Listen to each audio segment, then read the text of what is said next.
பாட்டுக்கு ஓயாம போன் அடிச்சுக்கிட்டே இருந்தேன். என் தம்பி மாதிரி நான் பாத்துக்கிறேன். உள்ள கடைசி வரலும் ஒரு டிஎஸ்பி ஆகி நான் கண்டிப்பா இந்த யூனிஃபார்ம் போட்டு டென்ஷன் படுத்துறாங்க. இல்ல பகலுன்னு இல்ல, என்னடா வேலைக்கு இப்படி வந்து வந்து வேலை கூப்பிட்டுக்கிட்டு இருக்கிறாங்கன்ட்டு அந்த அண்ணன் வீடு தேடியே வந்துட்டாங்க 4 தடவை. படிக்கிறவங்கள வந்து படிக்கிறதோட இருக்கும், ஓயாம வீட்டுக்கு வந்து வந்து இவங்க வந்து வந்து கூப்பிட்டாலாம். நான் உன்னை சும்மாலாம் விட மாட்டோம். வந்தா நீங்க வந்தா காலேஜ் வந்தா அடிச்சு வெட்டுவீங்களா, எப்படியாவது டிஎஸ்பி ஆகிடணும் அப்படிங்கிற கனவுகளோட கல்லூரிக்கு போன முகேஷ்குமார் பகுதி நேரமா வேலை செய்யறேன் அப்படின்னு சொல்லிட்டு ஒரு கம்பெனியில சேர்ந்ததிலிருந்து சேர்ந்த 21வது நாள் மர்மமான முறையில மரணம் அடைஞ்சிருக்கிறாரு. முகேஷ்குமாரனுடைய மரணங்கள் பல்வேறு கேள்விகளை எழுப்புது. அந்த கேள்விகளுக்கு விடை காணுவதற்காக அங்குசம் புலனாய்வு குழுவின் சார்பில் முகேஷ்குமாரனுடைய குடும்பத்தினரை சந்திச்சோம்.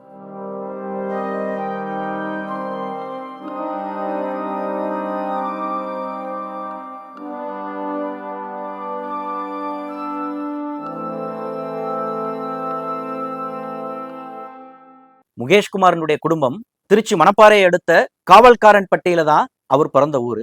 அங்கதான் அவங்க அப்பா அம்மா இருக்கிறாங்க. ஆனா முகேஷ்குமார் மணப்பாறையிலிருந்து சற்று தொலைவில் இருக்கக்கூடிய ராஜாளிப்பட்டிங்கிற அந்த ஊர்ல இருந்துதான் அவருடைய தாய்மாமா சேதுபதி அப்படிங்கிற ஒரு வீட்டுல தங்கிதான் அவர் கல்லூரிக்கு போயிட்டு வந்திருக்கிறாரு. அந்த விதத்துல அவர் தங்கி கல்லூரி போயிட்டு வந்த ராஜாளிப்பட்டி, அவர்களுடைய பூர்வீக ஊரான காவல்காரன் பட்டி ஆகிய ஊர்களுக்கு நாம போயிருந்தோம். முதல்ல அவங்க அப்பா அம்மாட்ட இந்த சம்பவம் எப்படி நடந்தது, இந்த பகுதி நேர வேலைக்கு எப்படி அவர் சேர்ந்தாரு அப்படிங்கிற கேள்வியை முன்வைச்சோம். என் பிள்ளை காலேஜுக்கு போயிருக்கான். காலேஜில் வந்து ஈவேரா காலேஜில் வந்து செகண்டரி படிக்கிறான், பிஏ இங்கிலீஷ் படிக்கிறான். சரி. அப்புறம் அவன் தான் கூப்பிட்டு வந்துட்டு, எப்பா அந்த கம்பெனியில் வேலைக்கு போகிற பார்ட் டைம் வேலைப்பா, நான் காலேஜ் போயிட்டு அப்புறமா வந்துட்டு மதியத்துக்கு மேலே நான் போயிட்டு 2 மணி நேரம் பார்த்துட்டு வந்துடுவேப்பா அப்படின்னு சொன்னா, அதுக்குப்பா வந்து 13,000 ரூபா கட்டினா ஐடி ப்ரூஃப் கொடுப்பாங்க. ஐடி வாங்கிட்டோம்னா அதுக்கப்புறம் சம்பளம் வாரம் சம்பளம் ஏறு அப்படி சொல்லி சொன்னாங்க. சரின்னு சொல்லுவோம். சரின்னு நானும் அப்படி இப்படின்னு சொல்லி 13,000 ரூபா பணத்தை நான் அடுத்து போய் கஷ்டப்பட்டு தான் கொடுத்தேன். வேலை போறான், நாங்கள் பிள்ளைய பத்திரமா பாத்துக்கிறப்பா, அவன் பார்ட் டைம் வேலைதாப்பா, நீ போலான்னு சொல்லி சொன்னானுங்க. சரி சரின்ட்டு 13,000 ரூபா பணத்தை கொடுத்தப்பா, கட்டிட்டான். அப்புறம் நான் 4 பேர் ஆளுகளை சேர்க்கணுப்பா, நீ சேர்த்து விட்டு எனக்கு பணம் கொஞ்சம் எக்ஸ்ட்ரா கிடைக்குப்பான்னு சொல்லி சொன்னாப்பா. அப்ப 4-5 பசங்களை கூட்டிக்கிட்டு அந்த ஆபீஸ்ல போய் பேசிட்டு வந்தாங்கப்பா. பேசிட்டு வந்தப்ப அவங்க யாரும் சேரல. என் புள்ள மட்டும் தான் சேர்ந்து அங்க போய் பாத்துக்கிட்டு இருந்தான். இப்போ 1 மாசத்து அளவுல வந்து ஏதோ ஒரு வேலையில சேர்ந்திருக்கேன் அப்படின்னு சொல்லி போயிட்டு இருந்திருப்பான் போல. அதெல்லாம் எனக்கு தெரியாது என்னங்கிறது, எந்த வேலைக்கு போய் சேர்ந்தேன் அப்படிங்கிறது எனக்கு தெரியவே தெரியாது. அவங்க இந்த வேலைக்கே போக வேணாம் அப்படின்னு நாங்க எவ்வளவோ சொல்லியும் கேட்கல அப்படிங்கிற மாதிரி சொல்றாங்க. முகேஷ்குமாரனுடைய அப்பாவும் அம்மாவும் உடன் பிறந்த தங்கையும் என்ன சொல்றாங்கிறத கேட்போம். பணம் சரி வேலைக்குன்னா இது என்னப்பா, நான் உன்னை ஒத்த புள்ளைய வச்சுக்கிட்டு இருக்கிறேன், உன்னை பொத்தி வளர்த்துக்கிட்டு இருக்கேன், எதுக்குப்பா வேலைக்கு போறேன், நானும் அம்மாவும் நடத்து போறோம், நாங்க சம்பாதிக்க சாப்பிட்டா போண்டா, நீ காலேஜ் போயிட்டு பத்திரமா வாடான்னு சொன்னேன்.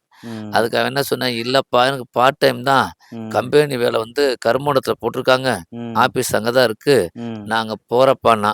கம்பெனி பேருங்க டிரான்ஸ் இந்தியான்னு சொல்லிட்டு வந்து சொன்னாப்பா. அப்புறம் நான் வேலைக்கு ஒத்துக்கிறவே இல்லை. அப்புறம் அவங்க தங்கச்சிட்ட சொல்லி போய் சேர்த்துற சொல்லுன்னு சொல்லுவோம். சரிப்பான்னு, என் தம்பி மாதிரி நான் பாத்துக்கிறேன், என்னை விடுங்க தம்பி, என்னை நம்பி விடுங்க. அப்போ எங்களுக்கு மனசே இல்லை விட. அவங்க வந்து பேசினாங்க, இங்கதான் திருச்சியில ஒண்ணு இருக்குன்னாங்க, மணப்பாறையில ஒரு இது இருக்கு, மணப்பாறைன்னு சொன்னாங்க. அதனால நானும் சரி மணப்பாறை தானேன்னு விட்டோம். திருச்சின்னாங்க. அப்ப இந்த இடத்துல அந்த பகுதி நேர வேலைக்கு போகணும் அப்படிங்கிறது குடும்பத்தினுடைய நிர்பந்தத்துல இருந்து இல்ல, அது முகேஷ்குமாரனுடைய சொந்த விருப்பமா இருந்திருக்கு. இன்னும் சொல்ல போனா அவர்களுடைய நண்பர்களுடைய அந்த தூண்டுதலில் இருந்துதான் அந்த ஒரு விருப்பத்துக்கும் முகேஷ்குமார் போறாரு. அப்பா அம்மாவை கஷ்டப்படுத்தாம கடைசி காலத்துல பாத்துக்கணும், தங்கச்சியை நல்லா படிக்க வைக்கணும், தானும் டிஎஸ்பி ஆகணும், புல்லட்ல வளம் வரணும் அப்படிங்கிறது தான் முகேஷ்குமாரனுடைய அந்த கனவா இருந்திருக்கு. அப்ப இதற்கு ஏத்த மாதிரி தான் அவர்கள் எப்படியெல்லாம் பேசி இருக்கிறாங்க அப்படிங்கிற விவரங்களையும் அவங்க சொல்றாங்க.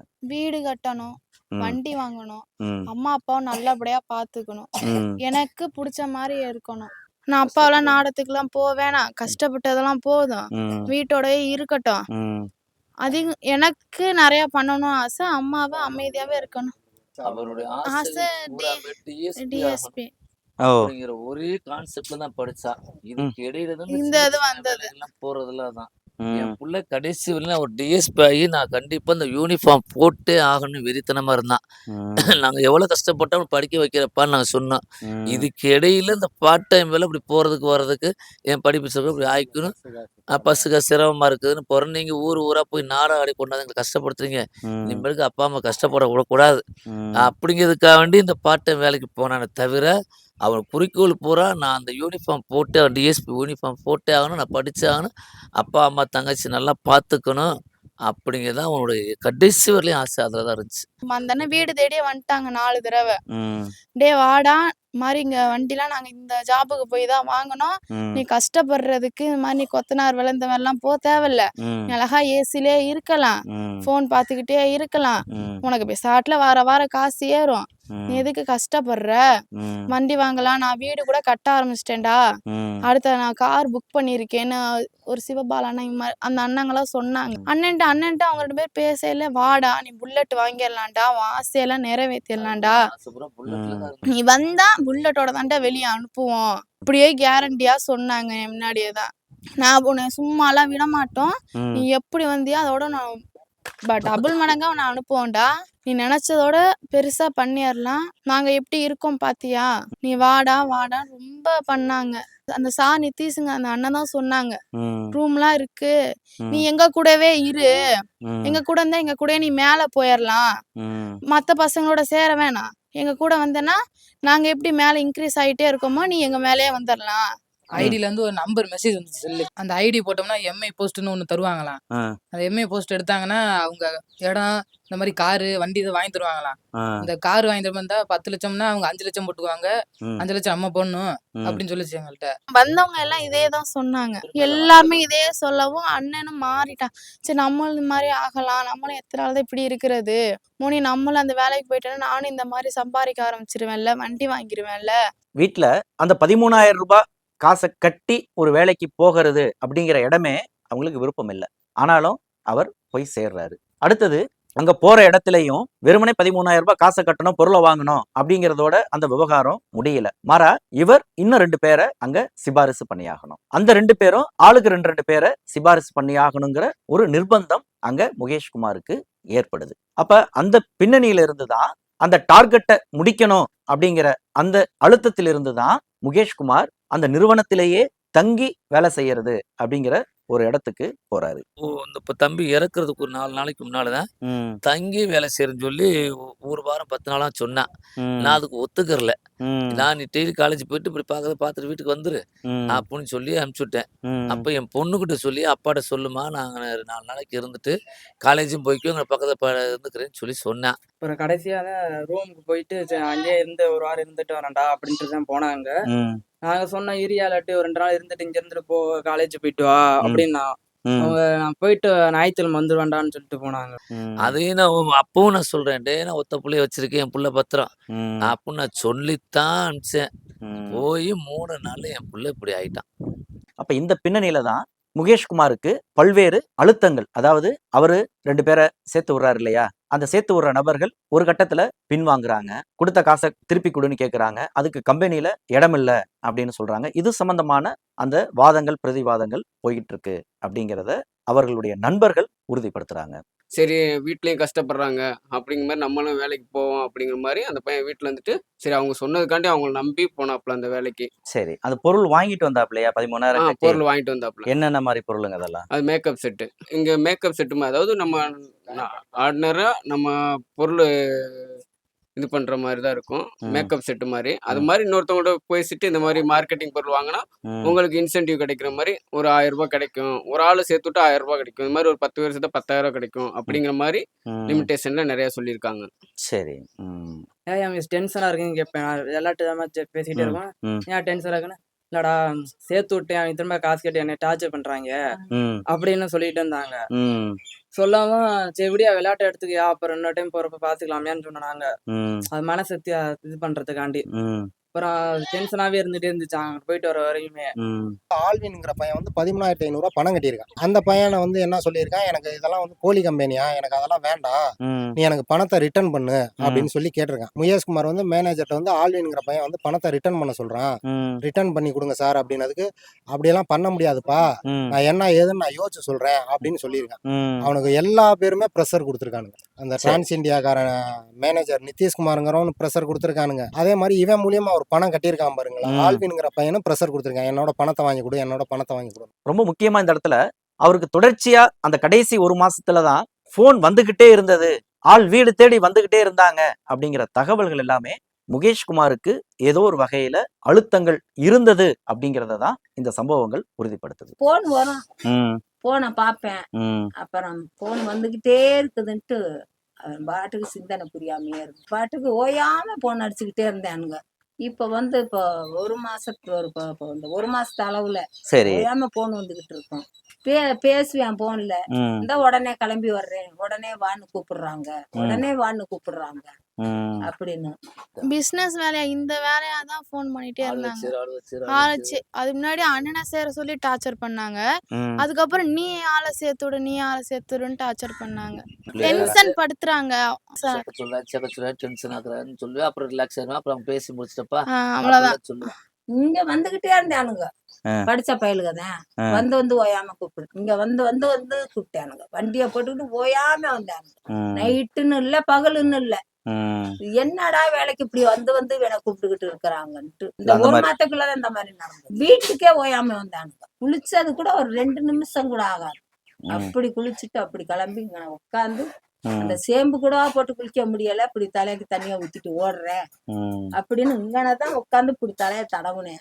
அடுத்தது முகேஷை பொறுத்த வரைக்கும் அந்த பணம் கொடுக்கல் வாங்கல் விஷயத்துல அவர் எப்படி இருந்தார் அப்படிங்கிறத அவங்க அம்மாச்சியே சொல்றாங்க, கேளுங்க. 10 ரூபா குடுத்தியானாலும் 1 ரூபா கொண்டாந்து உங்க கையில குத்துருவோம், காசை எடுத்துட்டு போடான்னாலும் நீ எடுத்துக்கொடு மைன்னு தான் சொல்லுவேன். பர்ஸ்ல எக்ஸ்ட்ரா காசு கொடுத்தாலும் வேணாம், எனக்கு வேணாம், பஸ்ஸுக்கு மட்டும் கரெக்டா காசு பொய் பிராடு பண்ணி 100 ரூபாய் கொடுன்னு என்னிட்ட வாங்க. அதெல்லாம் என்னால தாங்கிக்க முடியல சாமி. ரெண்டாவதுக்கு போக மாட்டேன், எந்த இதுக்கும் போக மாட்டேன், ரொம்ப பொறுமையா இருப்பேன். அவ்வளவு கருத்துக்காரனே இப்படி போயிட்டாருன்னு தாங்கிக்க. அவருக்கு எந்த கெட்ட பழக்கமும் கிடையாது, ஓகேங்களா. தண்ணி அடிக்க மாட்டா, தம் அடிக்க, எந்த கெட்ட பழக்கமும் கிடையாது. போய் கூட சொல்ல மாட்டாப்புல, விளையாட்டுத்தனமா இருப்பாப்புல, ரொம்ப நல்ல பையன். எந்த கெட்ட பழக்கமும் இல்ல, ஜாலியான டைப். எதுவா இருந்தாலும் அங்கிட்டு போறப்ப பேசிட்டு ஜாலியா தான் பேசிட்டு போவோம். அவர் இந்த மாதிரி எந்த கெட்ட பழக்கமும் இருக்காது. அப்ப இப்படிப்பட்ட ஒரு மனநிலையில இருக்கக்கூடிய முகேஷால தான் நண்பர்கள்ட்ட இருந்து இவர் சிபாரிசு பண்ணி அந்த 13,000 கட்ட வச்சு அதை திருப்பி வாங்குறதுல சிக்கல் வரும் பொழுது முகேஷால அந்த விஷயத்த ஒரு பக்குவத்தோட ஹேண்டில் பண்ண முடியாம போனதோ அப்படிங்கிற ஒரு சந்தேகம் எழுது. படிக்கிறவங்களை வந்து படிக்கிறதோட இருக்கணும், ஓயாம வீட்டுக்கு வந்து வந்து இவங்க வந்து வந்து கூப்பிடலாமா, நான் போறேன் என்னை கூப்பிட்டுக்கிட்டே இருக்கிறாங்க அப்படி வீட்டுல இருக்க விடல சாமி.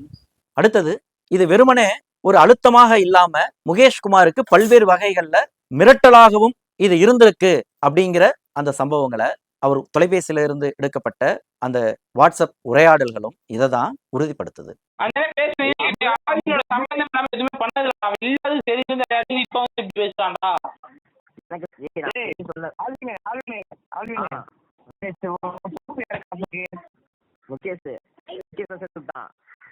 காசு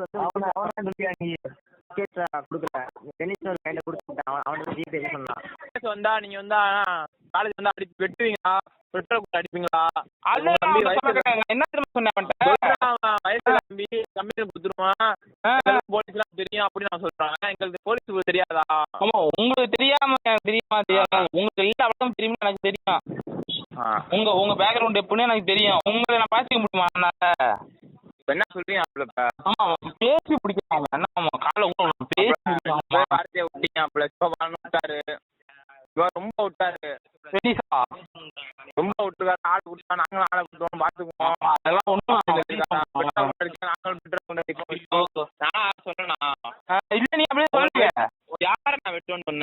இந்த குற்றச்சாட்டுகள் குறித்து போலீஸ்ல அந்த நிறுவனத்தின் சார்பில் புகார் அளித்த நிதிஷ்குமார் அப்படிங்கிறவர்கிட்ட நாம அங்குசம் சார்பில் பேசுறோம். இதுல வேற எதுவும் அவருக்கு ஏதோ வந்து அழுத்தம் அந்த மாதிரி ஏதாவது ப்ரெஷர், அந்த மாதிரி ஒர்க் ப்ரெஷர் அப்படிலாம் கிடையாது சார். அந்த மாதிரிலாம் கிடையாது. ஏன்னா வந்து ஜாலி சிரிச்சு தான் அப்பலாங்க. ஓஹோ. விளாண்டுட்டு தான் சுற்றி தான் இருந்தப்போ நான் ஆளை பேசிட்டு தான் இருந்தோம். அந்த மாதிரிலாம் கிடையாது, எதுவும் கிடையாது. ஏன்னா அந்த மாதிரி வந்திருக்க மாட்டாப்ல இல்ல. போலீஸ் தரப்புலையும் அவர் வேலைக்கு போன இடத்துல எதிர்பாராத விதமாக அந்த மின்சார விபத்துல சிக்கி இறந்துட்டதாக வழக்கு பதிவு செய்திருக்கிறாங்க. போஸ்ட்மார்ட்டம் ரிப்போர்ட்டும் அதை தான் உறுதிப்படுத்துது. அப்ப இந்த இடத்துல எழக்கூடிய சந்தேகம் அல்லது விடை காண வேண்டிய கேள்விகளா தொக்கி நிக்கிற விஷயங்கள் என்ன அப்படின்னு சொன்னா, சம்பவம் நடந்தது ஜூலை 7ஆம் தேதி மாலை ஒரு 3 to 3:30 மணி அந்த அளவுல. போலீஸ் எஃப்ஐஆர்ல 3 மணி அப்படின்னு சம்பவ நேரத்தை அவங்க குறிப்பிட்டிருக்கிறாங்க. ஆனா அதே ஜூலை 7ஆம் தேதி காலை 11 மணி வாக்குல முகேஷ்குமாரனுடைய கைபேசியில இருந்தே ஒரு வீடியோ எடுக்கப்பட்டிருக்கு. அந்த வீடியோவை நீங்களே முழுமையா பாருங்க. வணக்கம், என் பேர் முகேஷ்குமார். நான் ராஜாதிபட்டியிலிருந்து வருகிறேன். நான் 13,500 ரூபாய் பணம் செலுத்தி பொருட்களை பெற்றுக்கொண்டேன். இதன் மூலம் நான் திருப்தி அடைகிறேன். இது சம்பள வேலையல்ல, இது தொழில் வாய்ப்பு. பொருட்களை விற்பதன் மூலம் வருமானம் வருவதை நான் அறிந்து கொண்டேன். டிரான்ஸ் இந்திய நிறுவன விதிமுறைகளை நான் பின்பற்றுகிறேன். நன்றி, வணக்கம். அப்ப இந்த வீடியோ ஒரு அச்சுறுத்தலுக்கு பின்னணியில அவரை மிரட்டி எடுக்கப்பட்ட வீடியோவாகத்தான் அது நமக்கு ஒரு முதல் பார்வைக்கே தெரியுது. அது ரீல்ஸுக்காக தானே எடுத்த வீடியோ அப்படிங்கிற மாதிரி நம்ம அதை புரிந்து கொள்ள முடியாது. ஏதோ ஒரு நோக்கத்திற்காக யாரோ ஒரு நபர் இப்படி ஒரு வீடியோவை எடுத்திருக்கிறாங்க. அது அந்த கருமண்டபத்தில் அமைஞ்சிருக்கக்கூடிய அலுவலகத்தில் எடுக்கப்பட்ட வீடியோ தான் அப்படிங்கறது அவருடைய நண்பர்கள் அதை உறுதிப்படுத்துறாங்க. அப்ப இப்படி ஒரு வீடியோவை எடுக்க வேண்டிய தேவை ஏன் வந்தது? அந்த வீடியோவும் கூட ஒரே ஒரு நபருக்கு அது ஃபார்வர்ட் செய்யப்பட்டு முகேஷ்குமாரனுடைய போனில் இருந்து அது அழிக்கப்பட்டிருக்கு. அவருடைய தாய்மாமா சேதுபதி தான் அந்த அழிக்கப்பட்ட வீடியோவை ரெஸ்டோர் பண்ணி எடுத்ததாக நம்ம கிட்ட சொல்றாரு. அப்ப முதல் விஷயமே, இப்படி ஒரு வீடியோ இருக்குங்கிறத போலீசார் ஏன் அந்த கைபேசியை பறிமுதல் செய்து அதை ஆய்வுக்கு உட்படுத்தல அப்படிங்கிறது முதல் கேள்வியே இங்க எழுது. ரெண்டாவது, முகேஷ்குமாரனுடைய அந்த வாட்ஸ்அப் உரையாடல்லையே, அதாவது இந்த பிசினஸ் சம்பந்தமா, அவருடைய அந்த பார்ட் டைம் ஜாப் சம்பந்தமா, அந்த டிரான்ஸ் இந்தியா அப்படிங்கிற நிறுவனத்தோட தொடர்புடைய நண்பர்கள் அந்த குழுவுல அவர் நடத்தின அந்த உரையாடல்கள்ல மற்றவர்கள் இவரை மிரட்டி அனுப்புன மெசேஜ் இருக்கு, ஸ்கிரீன்ஷாட் இருக்கு, ஆடியோ பதிவு இருக்கு. அப்ப இது எல்லாமே இந்த கொடுக்கல் வாங்கல்ல இந்த பார்ட் டைம் ஜாப் அப்படின்னு சொல்லக்கூடிய விவகாரத்துல முகேஷ்குமாருக்கு இருந்த அந்த மிரட்டல்களுக்கு ஒரு எடுப்பான சான்றுகளா அது அமைஞ்சிருக்கு. அடுத்தது, அவர்களுடைய உறவினர்கள் சொல்றது போல கண்டினியூஸா போன் வந்துட்டு இருந்தது, வீடு தேடி ஆள் வந்தாங்க அப்படிங்கிற அந்த சம்பவங்களோட இதை ஒப்பிட்டு பார்க்கும் பொழுது அவருக்கு புறவயமான ஒரு அழுத்தமும் மிரட்டலும் இருந்திருக்கு. அப்ப அது யார் யார்கிட்ட இருந்து வந்தது அப்படிங்கிறது தான் இந்த இடத்துல போலீசார் விசாரிக்கப்பட வேண்டிய ஒரு விவகாரமா இருக்கு. ரொம்ப மையமா, உங்க பையனை எங்கள்கிட்ட அனுப்புங்க, நாங்க பத்திரமா பாத்துக்கிறோம், அவர் நல்ல நிலைமைக்கு ஆளாக்குறது எங்க பொறுப்பு அப்படின்னு யாரெல்லாம் முன்னின்று அவர் இந்த கம்பெனிக்கு வேலைக்கு கூட்டிட்டு போனாங்களோ அந்த நபர்கள் யாருமே சாவுக்கு வரல. அவர்களுடைய பெற்றோருக்கு ஆறுதல் சொல்லக்கூட கிட்ட நெருங்கல. அப்ப இது எல்லாமே ஒரு இந்த முகேஷ்குமாரனுடைய மரணத்துல அவிழ்க்கப்பட வேண்டிய முடிச்சுகளாக தொடர்ந்துட்டு இருக்குது. அப்ப இந்த முகேஷ்குமாரனுடைய இந்த மரணத்துக்கு காரணமாக குற்றம் சாட்டப்படக்கூடிய அந்த டிரான்ஸ் இந்தியா நிறுவனம் அப்படிங்கிறது உண்மையிலேயே ஒரு எம்எல்எம் நிறுவனமா? அதனுடைய செயல்பாடு என்ன? எந்த விதத்துல முகேஷ்குமார் போன்ற இந்த இளைஞர்களை ஒரு மன அழுத்தத்துக்கு ஆளாக்குது அப்படிங்கிற அந்த டிரான்ஸ் இந்தியா கம்பெனி அதனுடைய ஜாதகத்தை, அதனுடைய முழுமையான பின்னணி என்ன அப்படிங்கிறத அடுத்த வீடியோல பேசுவோம். நன்றி.